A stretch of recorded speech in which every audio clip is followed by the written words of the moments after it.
Iran's top security official and President Trump have both said their countries are negotiating as concern continues that the US could launch a military attack on Iran.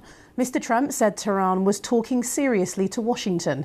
It comes as a US military fleet is heading towards Iran after Mr. Trump threatened to intervene to stop the regime's deadly crackdown on anti-government protesters.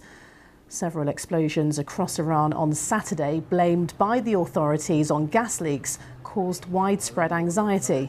Iran is expected to begin a two-day live-fire naval exercise on Sunday in the Straits of Hormuz. Well, let's speak to our correspondent, Barbara Plett-Usher, who's in Doha for us. And Barbara, I mean, how are diplomatic talks going at the moment, considering this looming prospect of military action?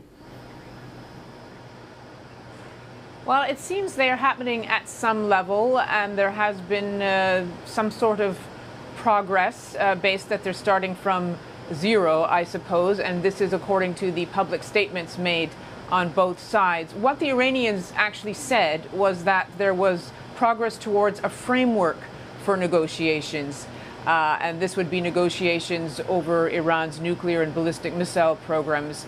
But the content of that, we know, is disputed because the Americans are making maximalist demands, including they want Iran to end its nuclear program, so end uranium enrichment. And the Iranians continue to say, well, we're not planning to build a bomb and we have the right for peaceful uranium enrichment.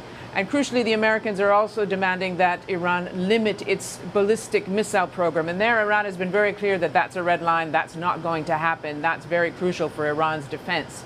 So there's some way to go yet before we know whether there can be a deal possible. But at least in public statements, it sounds like there has been some kind of movement.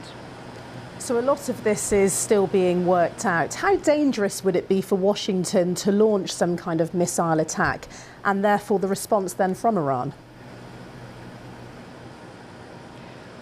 Well, there's a lot of potential for some quite dangerous scenarios, and nobody quite knows what the Americans would actually do because they have different options, and nobody knows what the result would be. Now, the Iranians have been quite vocal about saying they would respond swiftly and they would respond quite substantially.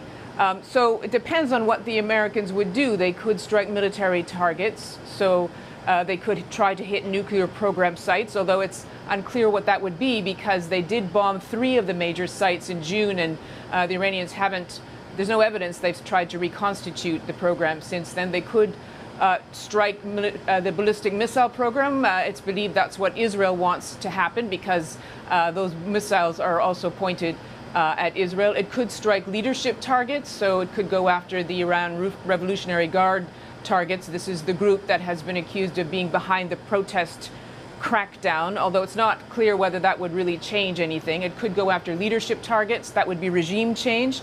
Then things get very unclear because nobody knows what would happen if this regime would fall, or whether it would be replaced by, let's say, military leaders, or who would replace it. And in the worst case scenario, if there was a state collapse, if there was fragmentation, that would trigger greater instability in the region. That's what America's regional allies are really afraid of. It could actually, possibly also, the Americans take the Venezuela playbook in terms of using all this firepower, the naval forces that they have amassed in the region, to blockade Iran's oil exports, especially the sanctions-busting ships, and just try to grind the regime down that way.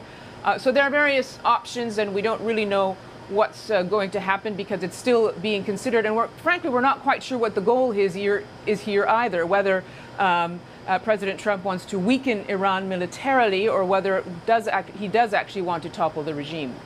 Barbara, thank you for walking us through all of that. That's Barbara Plett-Usher, our correspondent in Doha.